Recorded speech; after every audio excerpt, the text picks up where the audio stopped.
Chapter 37. Hope Irava. I stumble out of the Dowager's bedchamber, and Valterre isn't there. But then, he wouldn't be. He couldn't just wait outside the door, waiting for someone to find him and ask what he's doing there. So I head to the closet. It's not far, at least. Every step, I'm scanning the corridor's shadows, waiting for a hidden enemy to appear. Toravan's right to be afraid.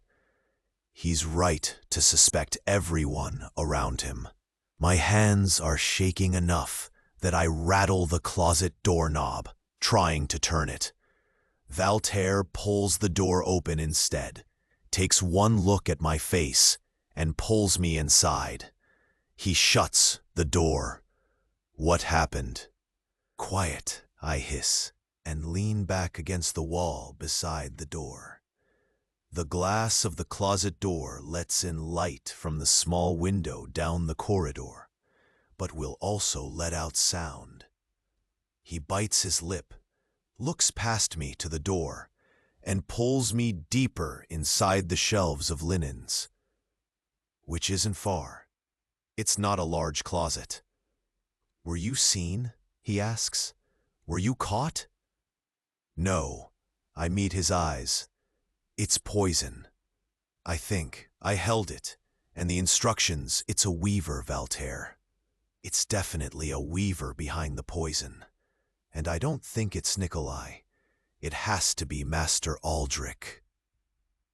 Valterre stills.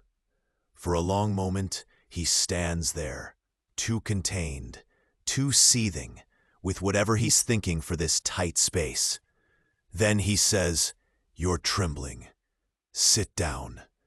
And he pulls me down with him to sit on the floor. He starts to help me with my tangled skirts, but it's an illusion, and I swiftly drop it, wearing Caleb's clothes beneath. I reweave my illusion as Caleb again.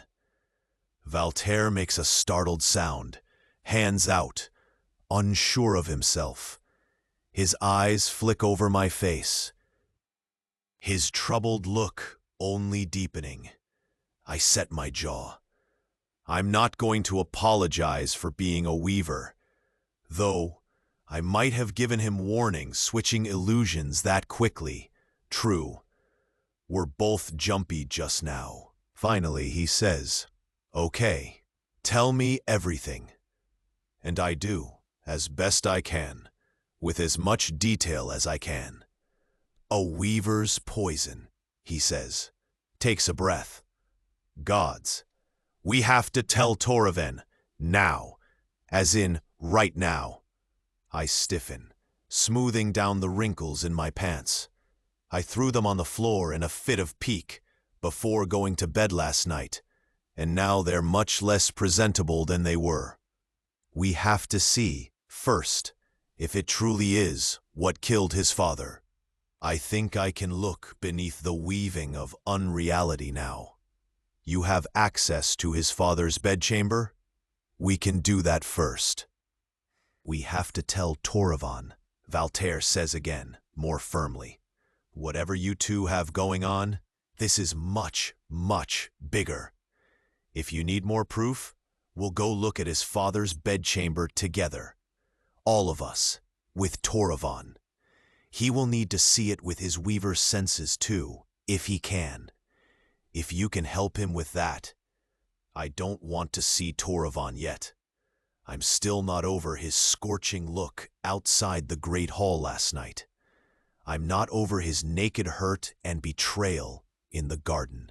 I'm not over the feel of him beneath me as I pinned him to the ground, using all the strength I could spare to keep him from being pulled.